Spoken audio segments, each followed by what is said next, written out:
No vídeo anterior estivemos a ver então várias metodologias que podemos utilizar para controlar a nossa query string. Quando eu clico em eliminar, o sistema vai verificar se existe o ID e se o ID tem o tipo de valor expectável. Foi isso que nós fizemos no vídeo anterior e fizemos-lo da seguinte forma: se eu colocar aqui João, eu vou ter ali a informação de que o valor não existe, pelo menos não existe da forma como nós o queremos.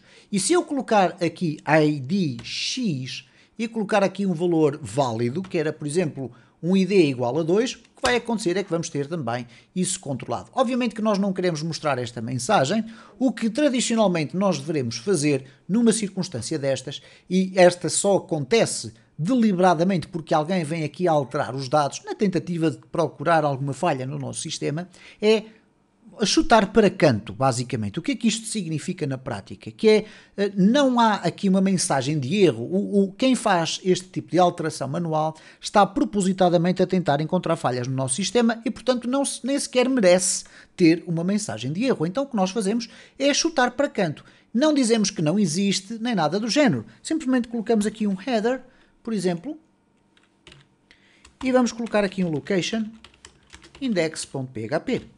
E, portanto, o nosso sistema vai redirecionar para fora, ok? Vai redirecionar para a página inicial. Então, reparem o seguinte, há aqui alguém, eu vou aqui voltar atrás, e temos aqui então o nosso sistema, e eu penso como um hacker muito básico, dizer o seguinte: eu vou aqui clicar no eliminar, mas eu não vou eliminar o 2, vou aqui aldrabar o sistema e ver onde é que ele dá erro. Vou clicar aqui e reparem o que é que aconteceu. O sistema voltou aqui à página inicial. Mas esta era apenas uma das verificações que nós tínhamos que fazer. E está feita. Nós temos, no entanto, aqui uma outra que só vai acontecer, obviamente, se a nossa primeira verificação for alcançada com sucesso. Quando chegarmos aqui a esta fase, nós já vamos ter o valor do ID definido. Então eu tenho que verificar se existe um usuário com ID indicado. Porquê? Porque neste script eu estou a perguntar se eu quero eliminar aquele usuário. Então reparem o seguinte: se eu clicar aqui em eliminar, nós vamos ter a apresentação aqui da Ana Silva. Porquê? Porque é o usuário que tem o ID igual a 2. Se eu colocar aqui um ID igual a 200, o que vai acontecer é que nós vamos ter um erro. Não vai aparecer nenhum usuário, vamos ter aqui um erro indicando que não foi encontrado, existe um undefined offset igual a 0. Bom, porquê que aparece este 0 e o undefined offset? Porque se nós olharmos aqui para o nosso código, nós fizemos aqui a nossa execução de uma query à base de dados e depois fomos aqui dizer que queríamos apresentar o nome do usuário que vem na linha 0. Estamos aqui na linha 24 e vocês reparem que ele diz exatamente que o erro acontece na linha número 24. Ora, nós só poderemos chegar aqui a esta fase de apresentação do nome do usuário se de facto tivermos um usuário com aquele ID. Então reparem que muitas vezes poderá ser necessário verificar se de facto vieram resultados aqui ou não. Não podemos partir do pressuposto que a nossa aplicação vai funcionar sempre da mesma forma. Então reparem aqui o seguinte: a partir do momento em que eu faço a pesquisa, o meu resultado vai ser guardado nesta variável e ele pode eventualmente ser um resultado vazio. Se o utilizador definiu um ID que não existe na base de dados, o meu usuário vai estar vazio e, por conseguinte, esta informação aqui vai gerar um erro. Então eu vou fazer aqui o quê? Vou verificar, vamos aqui puxar esta informação aqui para baixo, vamos remover daqui esta linha, reparem, ele aqui vai fazer todos os procedimentos para perguntar à base de dados se existe, ok? Neste caso a ideia é ir mesmo buscar os dados do usuário para depois os poder apresentar, mas ele primeiro, antes de fazer essa apresentação, vai verificar se existe o usuário com o ID indicado. Então vamos perguntar se vieram resultados nesta variável. Da seguinte forma: if, se a quantidade, a contagem, como lhe queiram chamar, de usuário for igual a 0, isto é, não foi encontrado nenhum registro com aquele ID que foi fornecido, então o que é que eu vou fazer aqui? Bom, na prática eu aconselho a fazerem exatamente a mesma coisa, isto é, chutar para canto. Porquê? Porque para que este erro aconteça, alguém deliberadamente foi colocar lá ou alterar o valor. Então, neste caso, já temos este erro que aqui apareceu salvaguardado. Reparem, se eu voltar aqui atrás, fazer aqui um não, se eu clicar em eliminar, vai-me aparecer a Ana Silva porque ela existe, mas se eu colocar aqui um 200, eu vou clicar ou vou pressionar o return e o sistema vai-me chutar para canto. E, portanto, reparem como nós já tivemos que implementar duas alterações ou duas adições de código no sentido de impedir ao máximo que o sistema permita apresentar erros. E agora reparem no seguinte, se eu aqui tiver o ID e colocar teste, vamos pressionar return e o sistema vai também para trás. E porquê que ele foi para trás? Terá sido por esta primeira ou por esta segunda validação?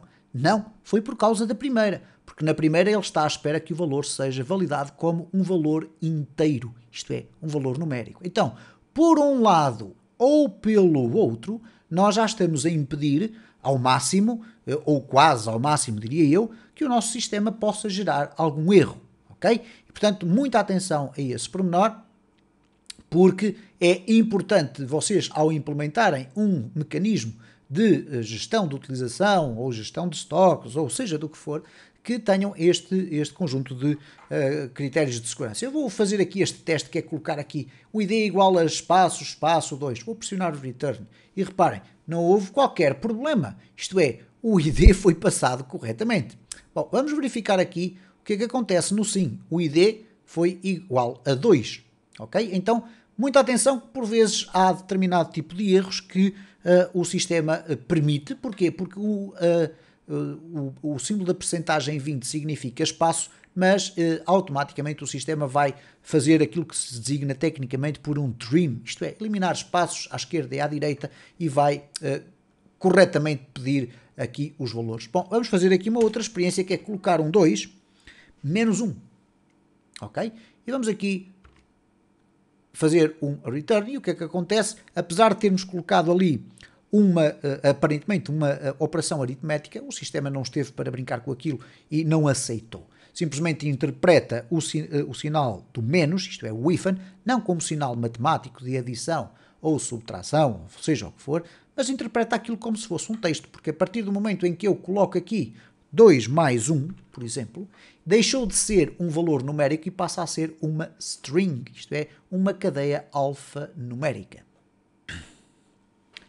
Ora, outro aspecto que é importante referir é o seguinte: uma das boas práticas que vocês devem ter neste mecanismo de CRUD é, primeiro, preocuparem-se em colocar todos os filtros num dos ficheiros onde vocês vão ler informações à base de dados para depois operar determinada função, seja ela para editar, eliminar, etc. Bom, o que é que acontece nesta circunstância?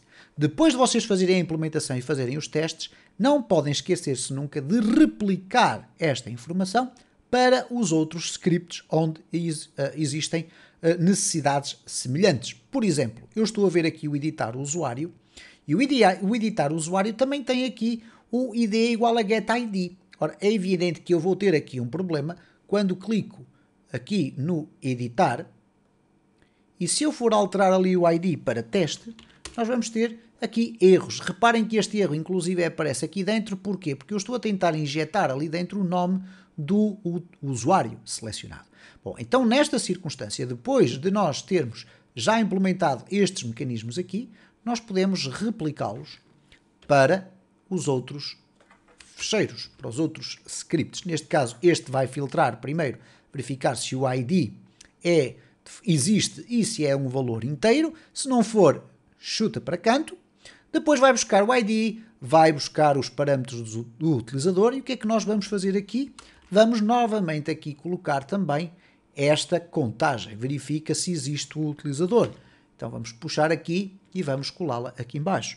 Vamos fazer um save e agora, à partida, temos também aqui esta área de edição do usuário salvaguardada contra a maior parte destes erros, que não são erros, são atitudes voluntárias por parte de quem quer encontrar falhas no nosso sistema. Reparem, eu vou clicar aqui no editar, não há qualquer problema, tudo decorreu tranquilo como era expectável e apareceu ali o João. No entanto, se eu remover daqui o ID, o que é que vai acontecer? O sistema vai chutar para canto e vai me mandar novamente outra vez para o index, que é algo que nunca deverá acontecer se o utilizador desta plataforma estiver a utilizar simplesmente os mecanismos de navegação que aqui existem. Então, se eu clicar aqui em editar e tiver aqui o ID, mas do 30, significa que ele não existe. E reparem, vamos voltar atrás. Acontece, no entanto, uma outra circunstância, que é a seguinte. Nós sabemos que a Ana Silva tem um ID igual a 2. Até porque podemos ver aqui que ela tem aqui o ID igual a 2. Reparem, coloca ali o ID igual a 2. Se eu for abaixo ao João, ele tem o ID igual a 3. Então pode acontecer esta situação, que é clicar no editar, escolhemos para editar o João, mas agora podemos ir aqui alterar para 2 e afinal escolhemos para a edição da Ana. Neste contexto da nossa aplicação não é um erro grave. Porquê?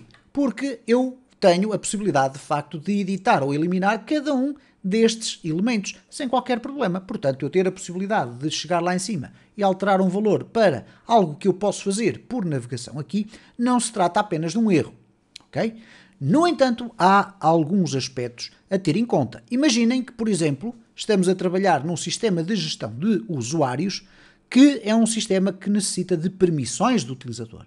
Isto é, vamos imaginar que nós tínhamos aqui um utilizador que é administrador e temos um outro utilizador que é um coordenador de uma equipa e depois temos os utilizadores normais. Os utilizadores normais nem sequer deveriam ter possibilidade de chegar aqui a este quadro e, portanto, nós teríamos que encontrar uma forma de controlar isso. Mas, por exemplo, um coordenador não deverá ter a possibilidade de eliminar administradores. Então, isso serve isto apenas para referir que existem de facto um conjunto ou uma hierarquia de verificações que devem ser feitas consoante o tipo de permissões que cada usuário tem.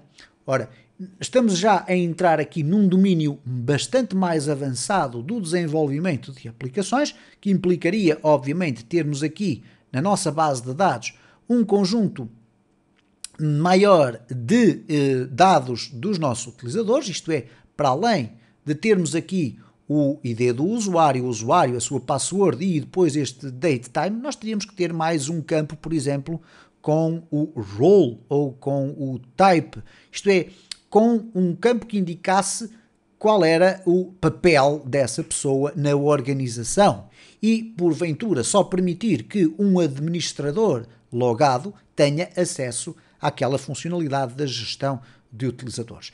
Algo que eventualmente nós podemos voltar a falar em futuros vídeos. Porquê? Porque eu quero principalmente que com estes vídeos, este e os anteriores, vocês tenham uma noção básica do que é criar um sistema de CRUD, ler, atualizar, eliminar e inserir, e foi isso que nós fizemos, e terem também uma breve noção do que é controlar ou diminuir os riscos da vossa aplicação a apresentar erros. Com certeza que iremos ter a ocasião de entrar em campos mais aprofundados lá para a frente. Para quem quiser, pode inclusive a esta altura, se sentir confortável, procurar no meu canal do YouTube algumas playlists onde eu aplico algumas destas técnicas, nomeadamente na gestão de stocks e na gestão de utilizadores de uma forma mais avançada.